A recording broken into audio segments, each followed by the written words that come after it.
There we go. So the last section for this test is over confidence intervals, effect size, and power.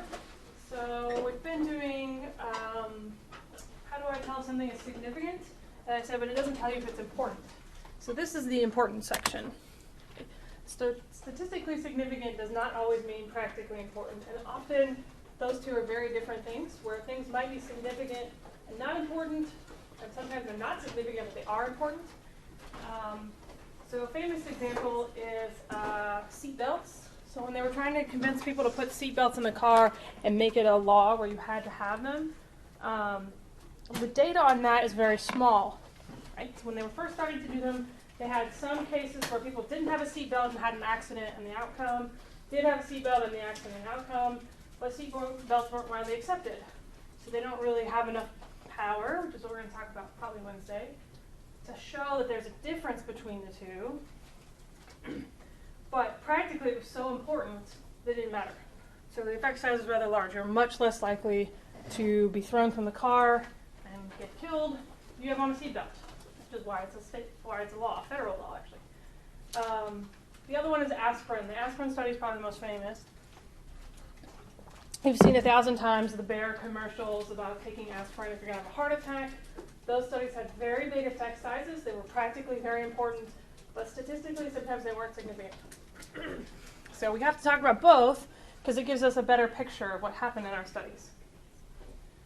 So if you're looking at a research report, you have to really be skeptical if they have large sample sizes. So very, very large sample sizes will make anything significant, even the smallest differences. So if they have really large sample sizes, but they don't present any confidence intervals of effect sizes, power, kind of have to get like, okay, what really should I care?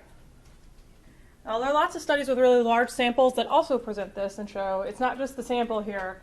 It's very important to have, this thing is very practically important. Excuse me.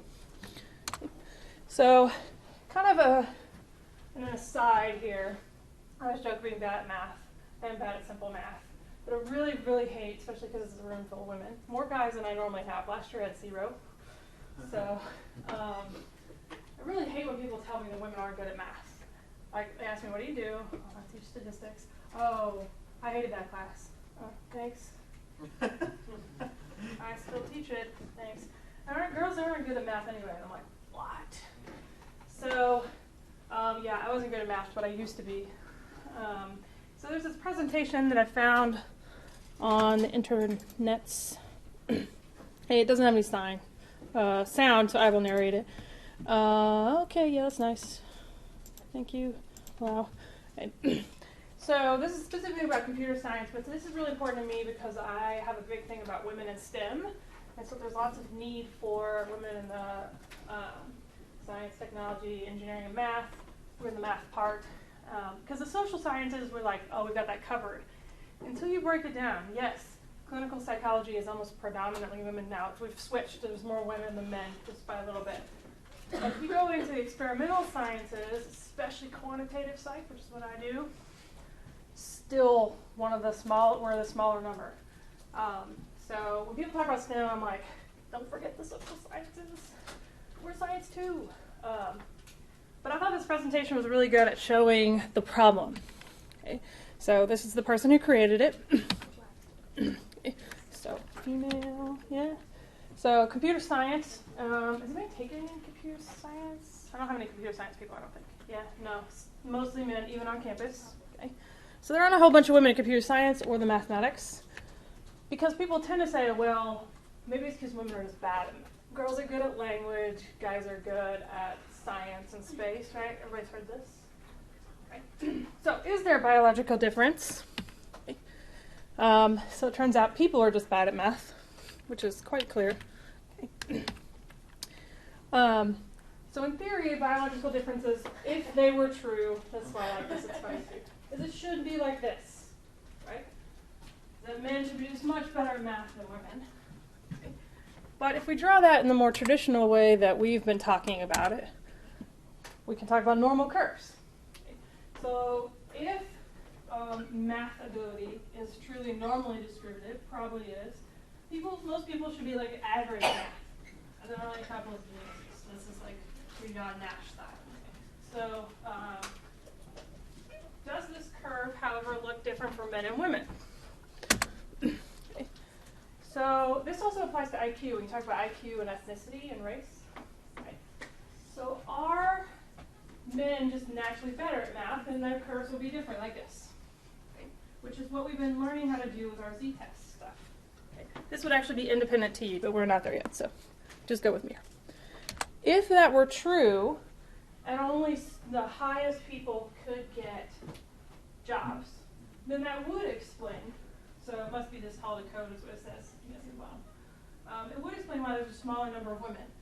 Because if we were worse at this, then only the highest number of people could get the jobs, and there would be a smaller number of people at that level.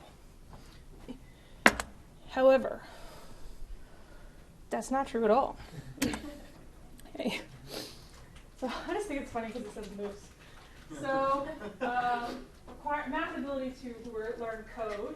So it kind of applies to this class too, since we're doing a lot of coding. Is that you just have to be better than trees at coding.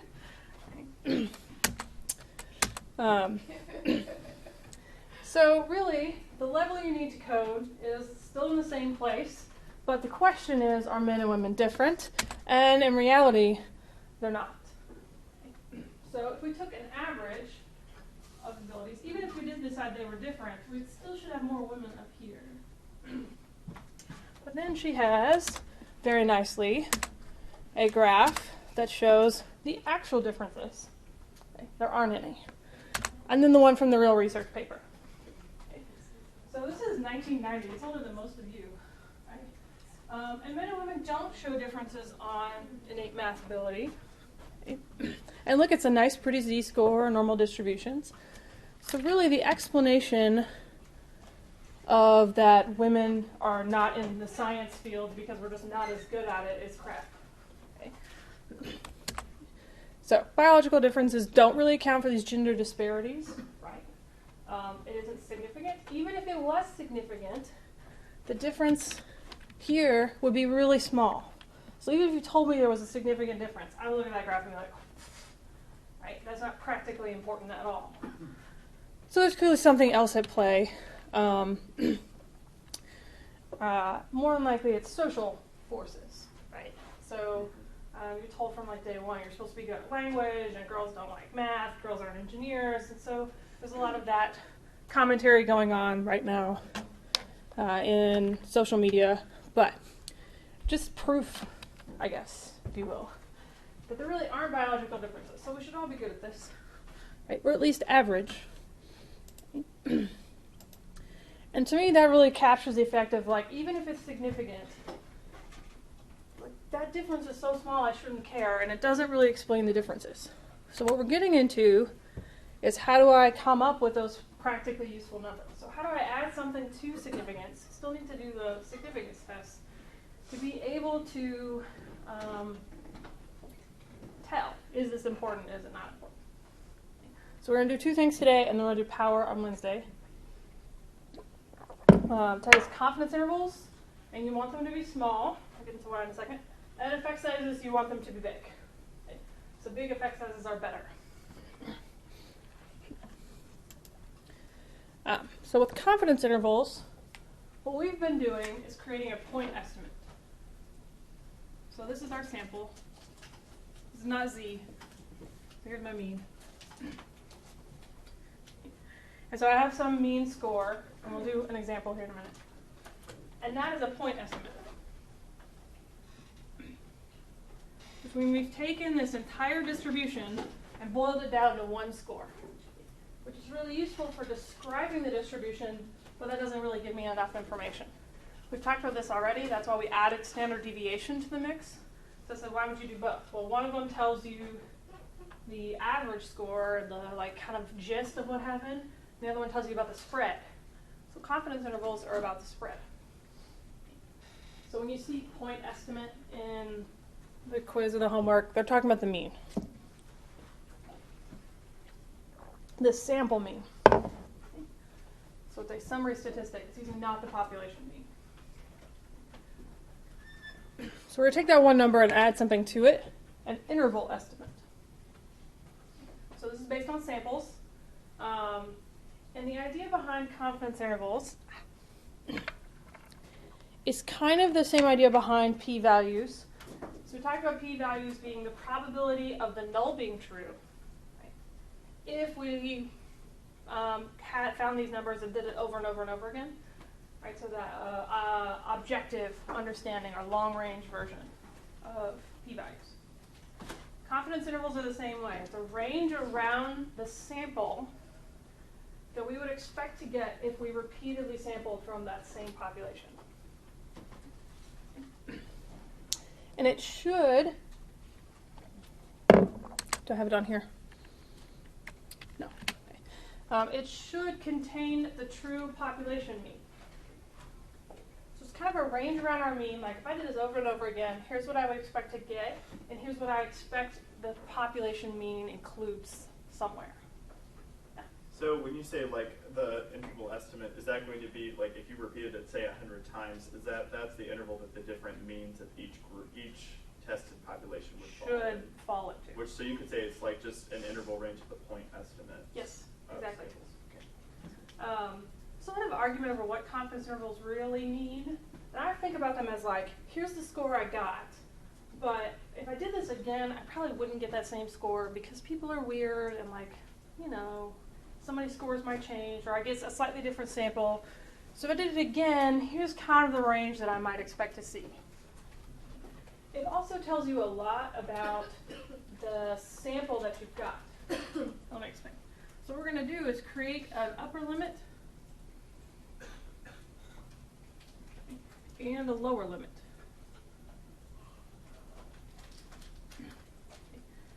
We're going to match that to our p-value. So essentially we're creating an upper and lower limit where there's either 95% or 99%. You can also do 90, but p less than 0.05 is a 95% confidence interval, so they're opposites. P less than 0.01 is a 99% confidence interval. So essentially, if you're doing less than 0.05, you're excluding the 5% out in the tails. Now this is on the sample. This is not part of the rejecting of the null. But I'm creating an upper and lower limit of like 95% of the data would be here if this was my point estimate. So if I did this again, I'm 95% sure that something in this range would happen, and it's probably going to contain the true population mean. But for me, what does this do? It tells me if I should believe their sample or not. So I said small was good.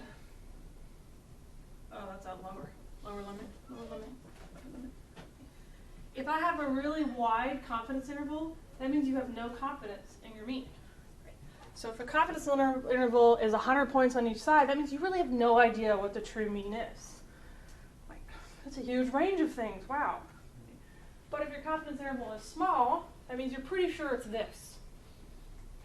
So that's why I like them, is because it gives me a good idea, a good feel for like how believable is this mean. Should I expect to get it again or not? And then in my graduate class, we talk about it as estimating the model. So if I'm using my mean as a model of the world, and there's a really wide range, I don't understand the model. Right? If I'm using, if it has a really small range, I understand what's going on. Now, the only issue with that is it is based on standard deviation. It's part of standard error, actually. So you have to remember the scale. So on a 5-point scale, the confidence interval of 2 points is really large because that's the entire scale. Right? On a 100-point scale, confidence interval 2 is really small. So you have to remember the scale. But I like confidence intervals because it tells me, again, like how believable is this number, which is the point of this lecture. Like, how do we tell something is practically important? So it includes the mean we would expect for sample statistic a certain percentage of the time, so we did this part. It's typically set at 95%, so p less than 0.05, 99%, p less than 0.01. Remember, that's p, we're talking about alpha, so type 1 error, and not p found.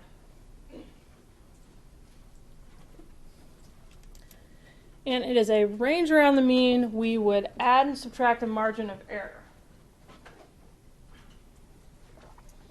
So we actually consider the spread around the mean as error, because we don't know why people aren't on the mean. So everybody's a little different, so sometimes people call it individual differences. This is the range of scores I might expect, given that people are people.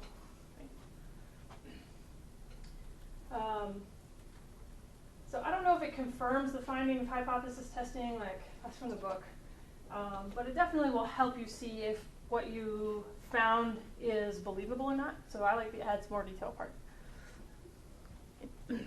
When we get into talking about t-tests, we'll talk about how you can use it to confirm your findings. On a z-score, not so much.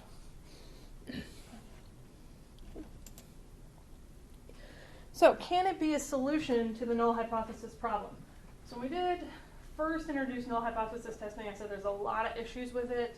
It creates this sort of black and white thinking, right? This either is significant, it's publishable, and my life is happy, or it isn't, and things are terrible. So what happens if its p equals 0.06?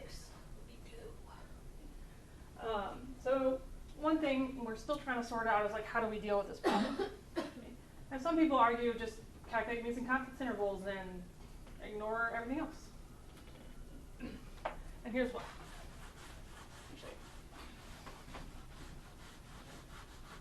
If I had two groups of people, so back to my men and women example. We're going to make girls higher. Fun. And we said, here's the mean. Here's the mean.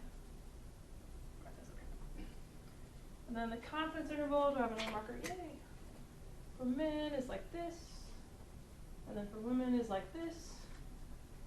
They overlap a lot. So if my two confidence intervals overlap with each other, that implies that they both contain the same mean. Which, are they really different at that point? So if they both contain the same range of scores, they're the same. Which is kind of how people do the confirms hypothesis testing thing. So if they overlap, they contain the same scores, so, they're not really different. If they don't overlap, they are different. Woo, party. Unfortunately, mathematically, that only works sometimes. So if we were doing a dependent t-test, which again is on the next test, that doesn't work.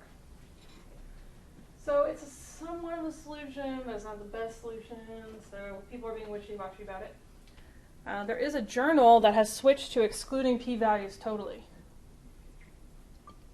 So they recently did this, but they said only one thing they want is means and confidence intervals and effect sizes. Kind of waiting to see how this is going to play out. Because the reviewers for this journal know this, but there's still people like me who are used to doing it this way. So we'll see if that works. Right. We're trying to submit something to it to see if we can get this paper that's like sort of messy accepted.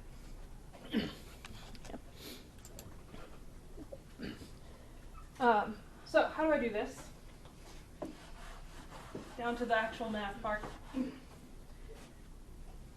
So if you remember on the quiz, I think what we had to do is calculate if it's in the top 10%, what's the raw score? If it's in the bottom 30%, what's the raw score? It's actually the exact same thing. So we have to figure out the z-score for, we can say 0.05, right? And then translate that back into x. Okay, so that's the brain fart.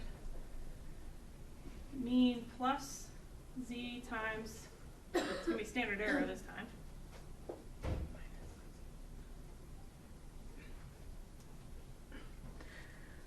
So that formula for calculating x from z was the population mean plus z times standard deviation.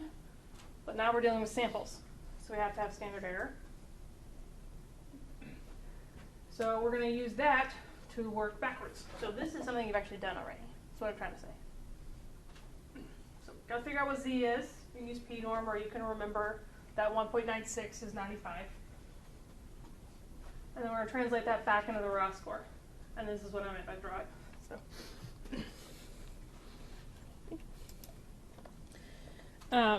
So this is from the book. If you are struggling to get this, I recommend drawing it. On this one, I don't tend to draw it so much. But what I'm going to do is figure out what z should be. So that's the first question.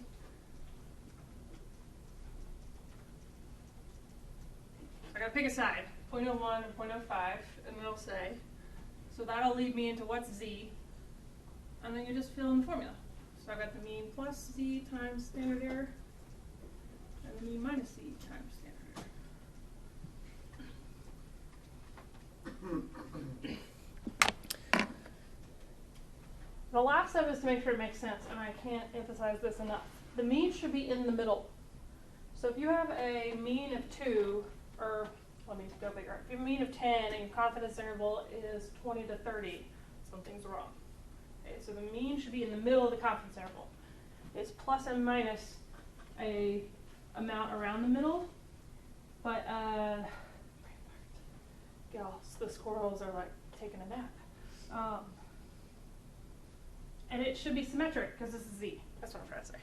Okay, so it's even on each side.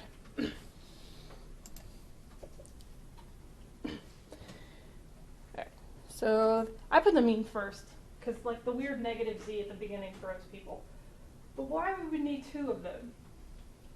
This should be pretty obvious with the picture on the board, but I need a lupper, an upper, and a lower. So there's an interval estimate. So I can't have just one side. I have to have an upper and a lower. Or like I guess the celebrity nickname would be Lupper. The celebrity. Yeah. I'm trying. So how to do this in R, really, if you just don't even want to think. I made up the numbers here, so that's why I made up numbers. But we can use Q norm to not even think. Now I have plus on both of them.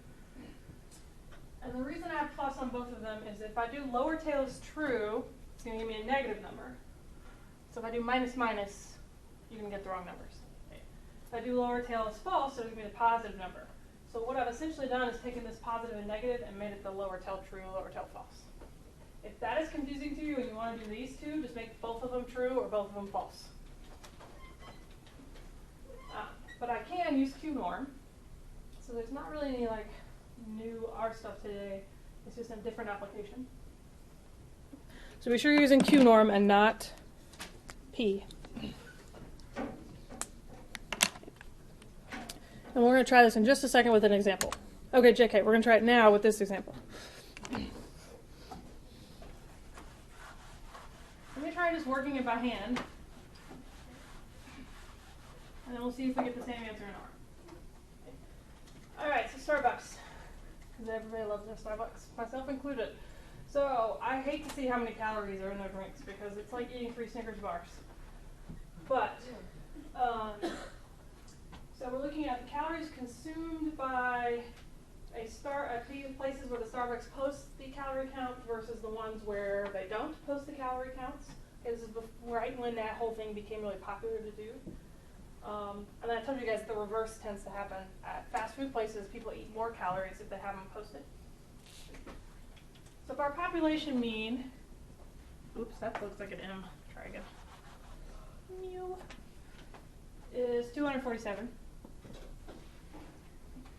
And we considered 201 to be the population standard deviation. Because sometimes you drink it black, sometimes you're drinking one of their latte drinks with tons of sugar. If 1,000 people, good gracious, so that's a really big sample size, and they drank 232.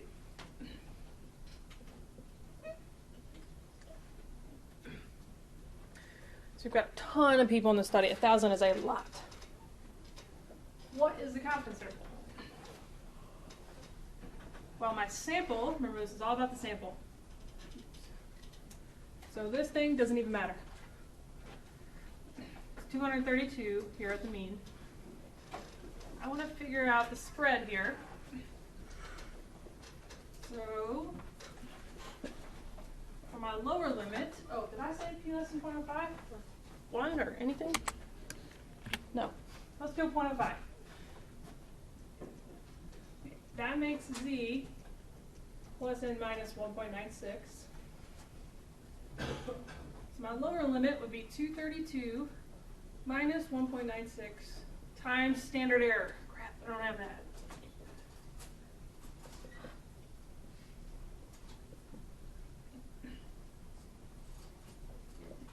So to calculate standard error first. Anytime you have more than one person, you're going to be using standard error.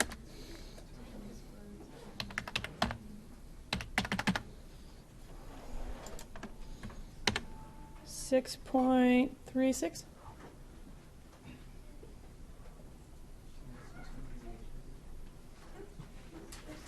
Okay. So I got 6.36 here. My upper limit is going to be 232 plus that number.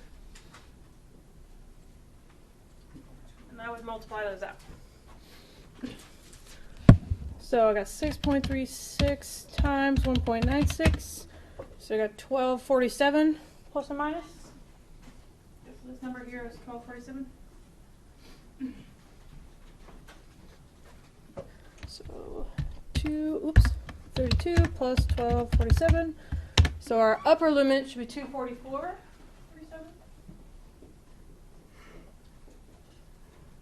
And our lower limit should be 232 minus 1247, 219.53.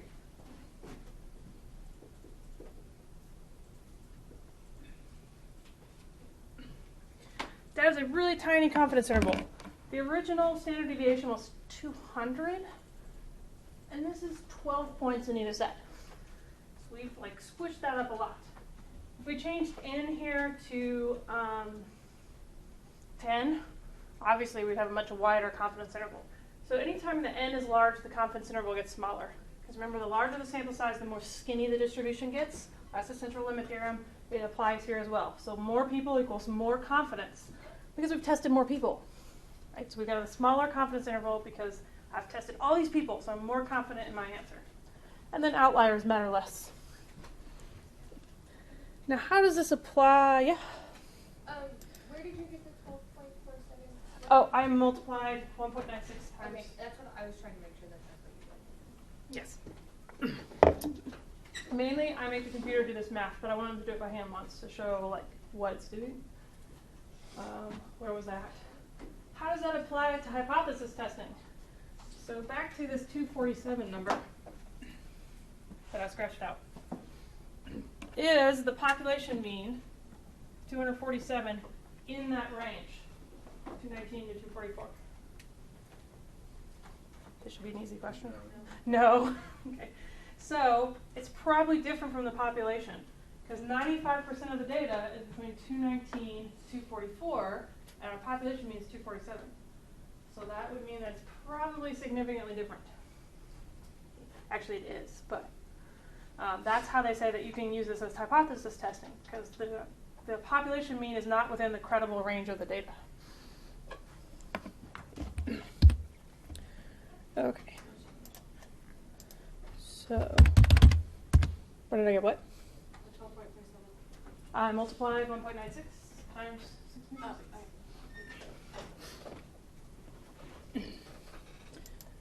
Let's try that here, because again, we're talking about we don't like to think that hard. Right. So we could fill in our mean, so 232 plus Q norm. That's 0.05. Right, so we're using 5%. I'm going to do lower tail equals true for the lower one times standard error. And if you didn't even want to think, you could do 1,000 divided by SQRT. Oops, it's not 1,000. I'm sorry. 201.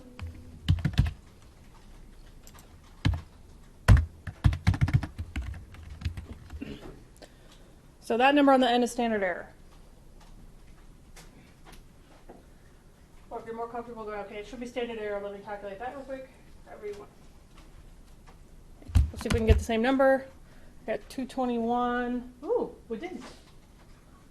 That's not good.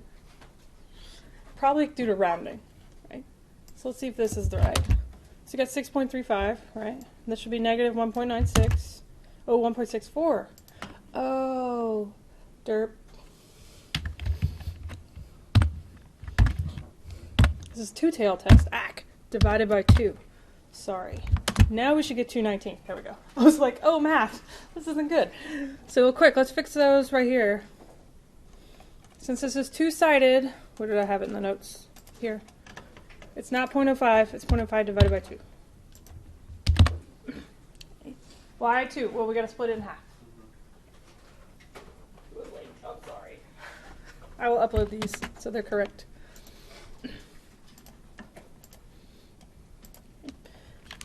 Do the exact same thing, just change lower tail to false. So this will give us the top half, and we've got 244. So while yes, I can be bad at math, that was just a conceptual problem. So be sure you're dividing by 2. And this is one reason I like to use R for this sort of thing, is that it will do all the extra math on the fly for me. So I can just put divided by 2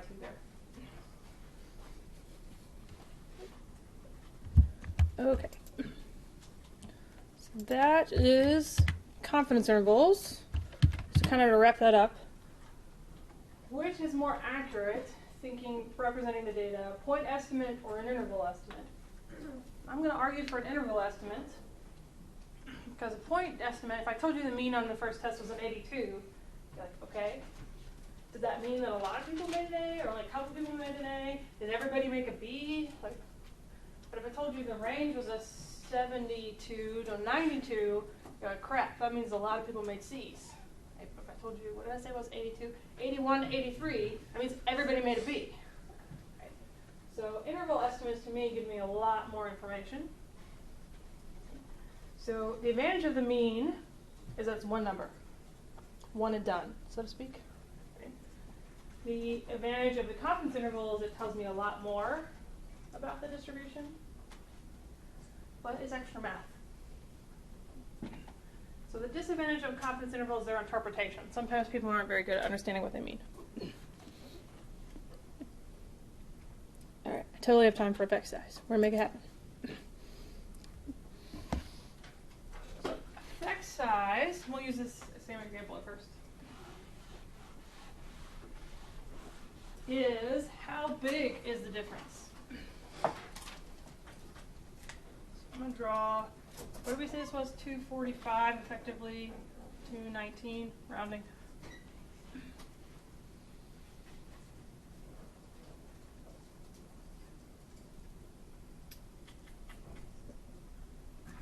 Cannot make my muse look like Muse today. There we go.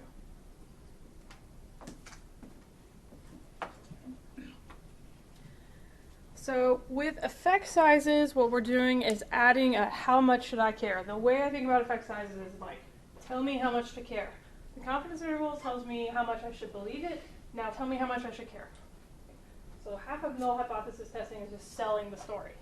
Okay? It's significant, and okay, well the confidence interval is small, and the effect size is big. Okay, cool.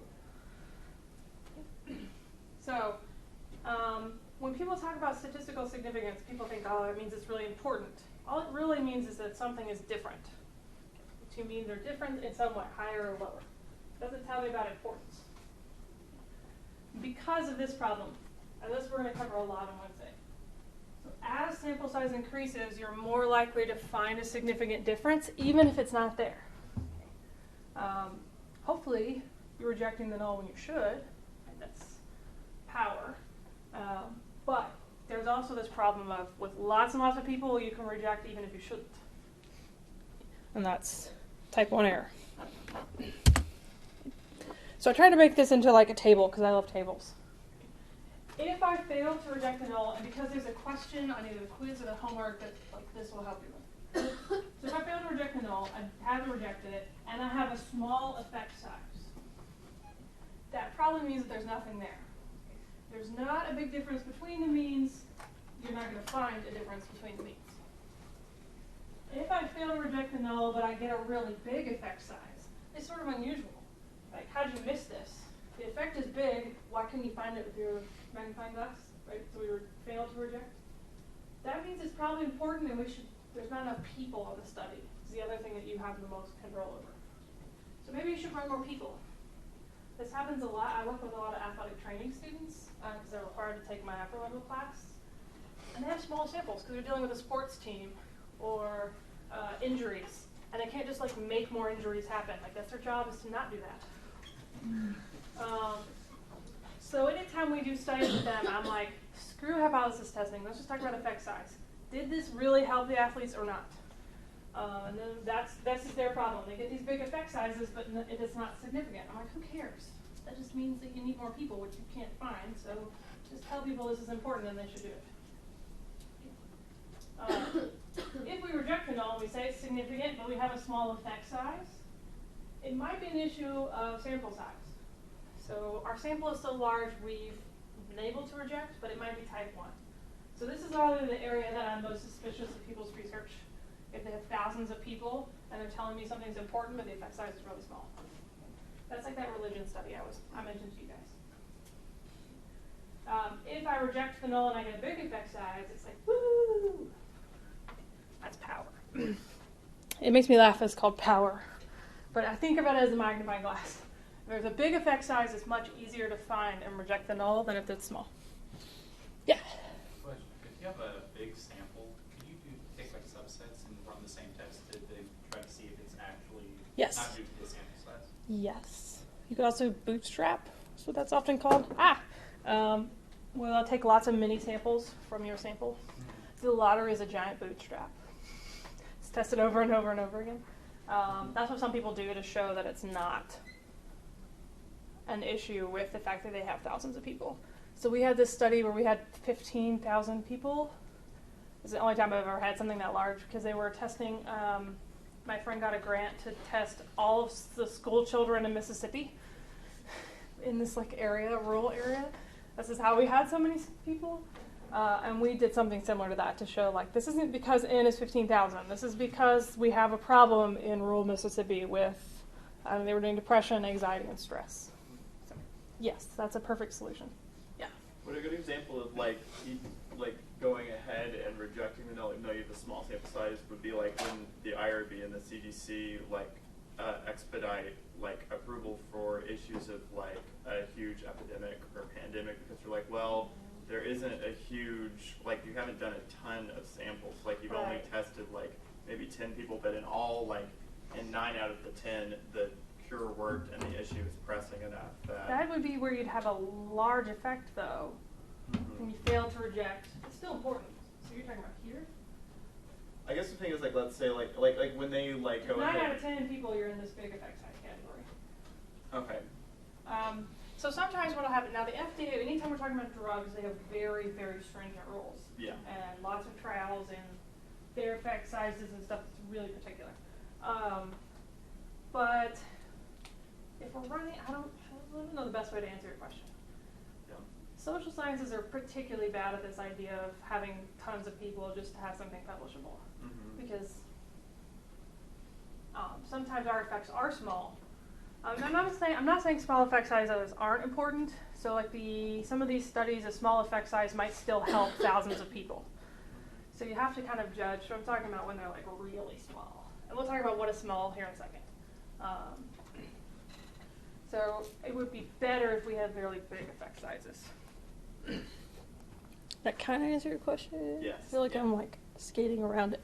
Yeah, no, yeah, pretty much drug studies they require they have their significance levels are even smaller. So it has to be 0.001, I think. Oh wow. Like they have to find a difference even farther out, and they tend to have to find big differences before they let them put a drug on the market. And they have to show that it's not going to kill people too. Yeah. That part's important. So what is effect size? It's technically, the definition is how much two populations do not overlap, which is terrible double negatives. But you can think about it like how far apart are two populations. But if you're reading the notes and looking at the homework and stuff, it's how much they don't overlap. So essentially what we're doing is measuring this, the distance between the two means given the standard deviation. The cool thing about the effect size we're going to do right now is it's a z-score. Woo! So something you've been doing. And so it allows us to standardize across studies. So if I'm looking at these two distributions, and they're both significant, which effect is bigger? Okay, clearly the bottom one, because they're further apart. So these two have the same spread.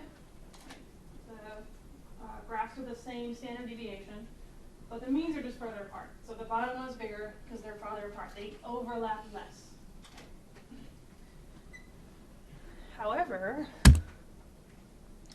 if I control for the mean here, so these are equal, this is like the mu or y, or it's hard to tell, but these two things are even.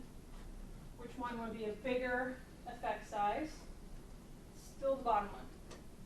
Because they overlap only down here in the middle, or these overlap a lot.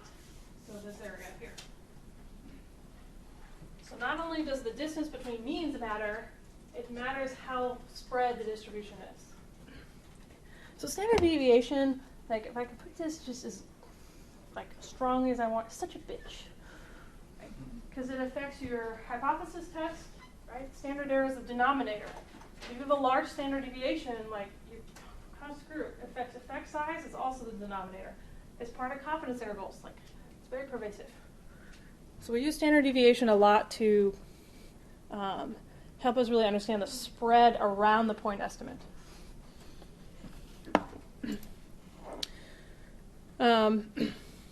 So ways to increase effect size is to keep the means further apart or have a smaller standard deviation. I don't know that you have control over either one, but that's how you make effect size larger. So what is the formula? It's called Cohen's d. That's how you see it. So it is the mean minus mu over standard deviation. Remembering that z is the mean minus mu over standard error. So they're not the same thing, but Cohen's d effectively is a z-score. But that means it's always smaller.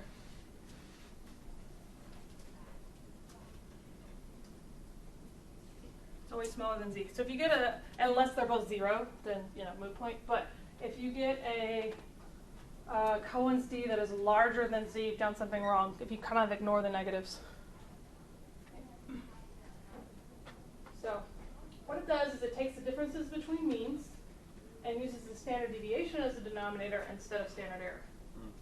So in theory, it is less affected by sample size. So your z-test is affected by sample size. Because remember, this is standard deviation divided by square root of n down here. But d doesn't have n in it. So that whole idea here of dealing with sample size, like this problem, the effect size doesn't have n. So it sort of helps remove the influence of large samples.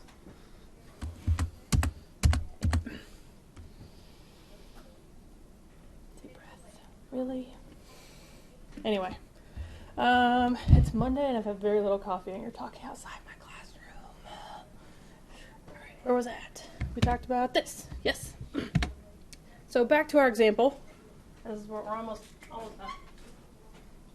We said it was probably significant because the confidence interval didn't include the population mean and the confidence interval was really small. Let's see how much I should care. So we've got 232 minus 247. Okay, so mean minus mu divided by standard deviation.